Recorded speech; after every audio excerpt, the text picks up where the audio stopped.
Brenton and Tammy Panner are used to problem solving on their property northwest of Dubbo, especially when it's in drought. But even they were tested when trying to access the federal government's farm household allowance. It's a pretty strict criteria. I don't wish to bag the government, but they're making things hard, that's for sure. The country's drought coordinator, a military man used to bureaucracy, was himself perplexed by the paperwork. Yeah, you know, one of the things is soldiers have a master's degree and it's filling in forms.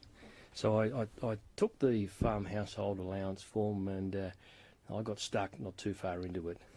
Around 26,000 farmers are eligible for the assistance, but just 8,000 have received it since the scheme began in 2014. Centrelink extended its opening hours in Dubbo over the weekend to try to help. Former financial councillor Jim Claringbold is among the applicants. Centrelink extended its opening hours in Dubbo over the weekend to try to help. Former financial councillor Jim Claringbold is among the applicants. He says there's too much onus on those seeking assistance to prove their eligibility. He's got another idea to speed things up. Give him the money and then figure out afterwards how much he's got to pay you back through his taxation. Attempts have already been made to streamline the application process, but farmers say this has barely scratched the surface of what's needed. So far, 30% of the questions have been scrapped and eligibility has been relaxed. A review of the scheme isn't expected to be completed until the first half of next year. That's ridiculous. There's people that are, finding it difficult to put food on the table. The Panners believe assessors should be coming to farmers, not the other way round. Because people just don't have the time. They really don't. A tough job made even tougher. Claudia Jambor, ABC News.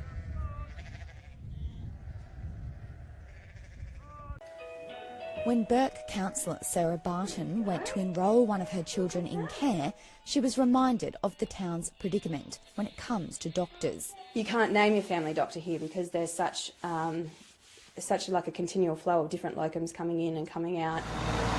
In addition to this sense of frustration, there are other consequences. When Burke recently lost its only permanent doctor, it meant that sexual assault examinations could no longer be performed in town. It's such an important piece of medical support. We need to provide those, so we'll absolutely be looking to have our doctors trained up if they're willing and able to provide that important service. Members of Burke's large Indigenous community say the absence of an ongoing doctor is a big problem for their elders. If they're hard of hearing and they've got to repeat, that's very frustrating for them, and they would rather just not go to a doctor. On average, doctors will spend 3 years in the bush before relocating. Bringing in a locum as a substitute for a permanent doctor costs around $2,000 a day. Just normal breathing. Yeah. Brisbane GP Freddie Machiri regularly visits Burke and is a defender of the locum system. We try to bridge the gap between this doctor and that doctor and offer the service that is really first-class service in an area like Burke. The town says steps taken so far to encourage doctors to come to Burke and stay here haven't gone far enough, and without greater incentives, the problem will only get worse. And isn't that our basic right now, that we should have health services that are available all the time? The local healthcare provider says a new permanent doctor is expected to start next month, with a second doctor to follow. Claudia Jambor, ABC News, Burke.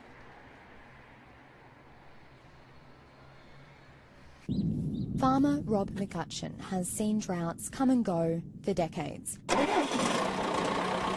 He says the conditions on his property at Trangie, west of Dubbo right now, are unlike anything he's had to deal with before. So this is the first time that we're running into a second year without planting.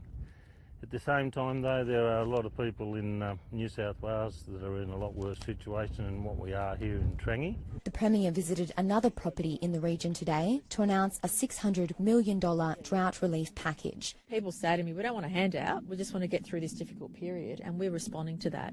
The package includes $250 million for one-off loans of up to $50,000, which will be interest-free for 7 years.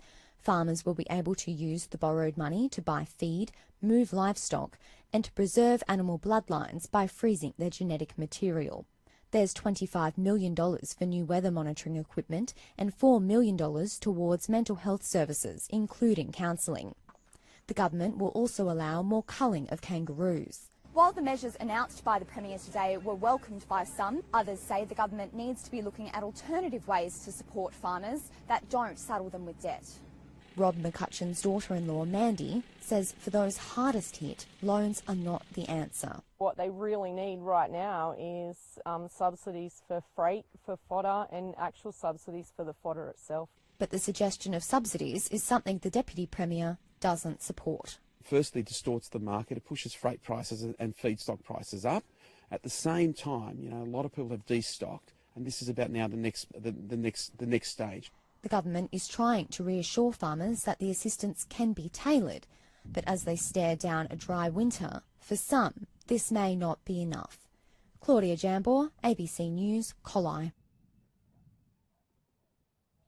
Now, some areas of New South Wales devastated by drought are finally getting some much-needed rain. The wet weather will travel through central, western and eastern parts of the state, affecting Dubbo, Orange, Mudgee and parts of Sydney and Wollongong. Reporter Claudia Jambor joins us now from Dubbo. So, Claudia, g'day. Just how much rain has there been there? Good morning.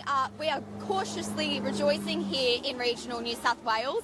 Out in the far west, the Bureau is saying we've had the most falls. At Ivanhoe Airport, we've had 40 millimetres of rain in the past 24 hours.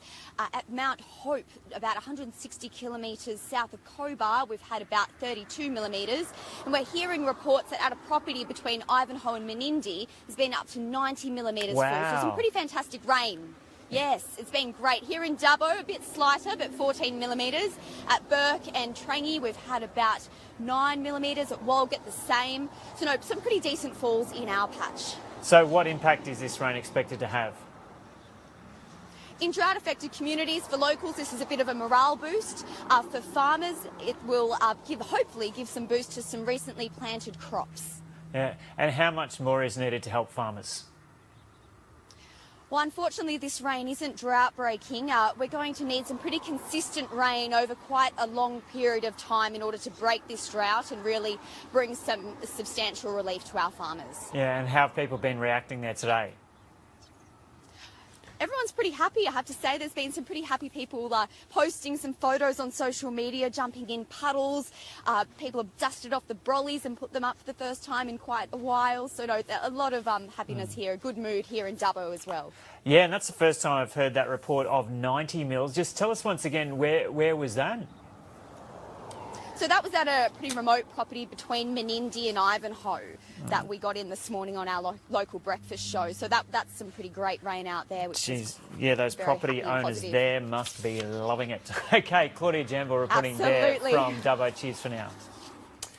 Now, the ABC has learned the federal government delayed the release of a report showing how Australia is failing to rein in its greenhouse gas pollution for nearly 2 months before dropping it on the footy finals long weekend. Environment reporter Michael Slezak has the latest.